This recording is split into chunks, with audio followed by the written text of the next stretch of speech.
Hello friends. So in the previous ones, we have seen everything in about GRE, which was graduate record examination. This is another kind which test is your English proficiency. So there are two options usually. You have TOEFL, TOEFL or IELTS. IELTS to show your English proficiency. And there are other options too, but those are not considered by all the universities. So it is better either you give TOEFL or IELTS. Duolingo and other options do exist.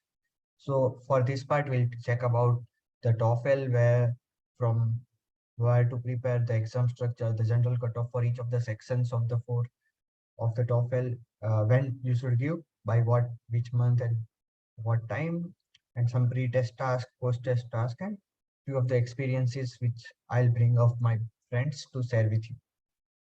So about the general information about TOEFL, it's conducted by the same agency which conducts GRE. So it is ETS, Educational Testing Service, and TOEFL full form is Test of English as a Foreign Language. So do not take the exam as a hardcore vocabulary test for you, which was actually GRE.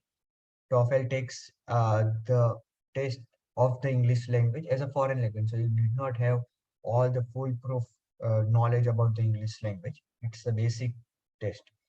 And the official website is this one. So do make sure you go to the official website to check all the updates and obviously register on the official website, pay on the official website. So about the payment, so it's around $200, some 14 to 15,000 rupees, and it's also done by credit card. So if you do not have credit card, make sure you are in a credit card for your payments. And you need to usually give TOEFL IBT, and you will get free practice test when you register and make the payment. So make sure you check that free tech practice test, buy that thing when you uh, register for your exam, and like register for your dates for the exam. And same similar to GRE, you can send your scores to university, 4 universities free of cost, and then it will cost you $20 per recipient, that is per department or per university to send your scores. So it's quite expensive.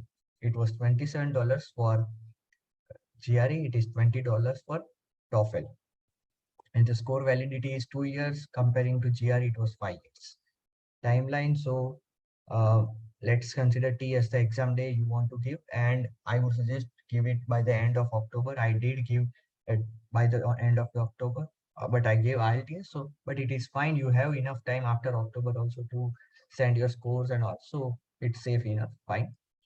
And I would suggest it will not take much long time. A couple of days to 1 week should be enough.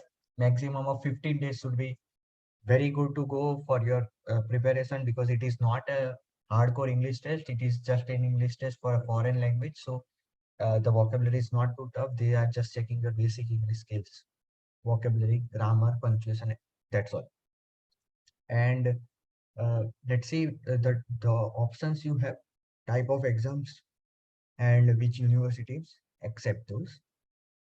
So as I mentioned earlier, it is TOEFL IBT, which is the usual test you need to give for the academic purposes to apply to the university for your higher studies or undergraduate studies also. And who has accepts the score? So all universities in USA, Europe, Canada, Singapore will accept your TOEFL score.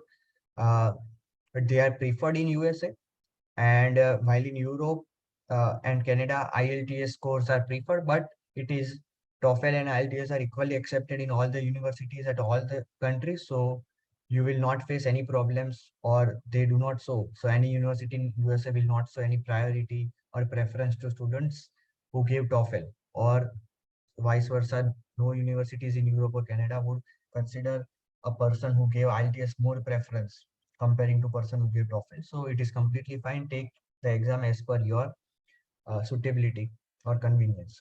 Who needs, I think, pre-COVID, almost all programs needed English proficiency test scores.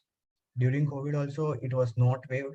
Um, while the GRE score requirement were waived for almost all the universities. And post-COVID also, I have checked universities, almost all programs need an English proficiency test scores. So they are not waived. like GRE. But if you are unclear about the requirements or sending score, so where to which department or to which ETS code you should send your score, you should mail them and confirm. That's the best way. So go to their graduate office and find out their mail contact details and just mail them. That's the best way. Uh, so we'll end over here. In the next video, we'll talk about the pre-test task. Thank you.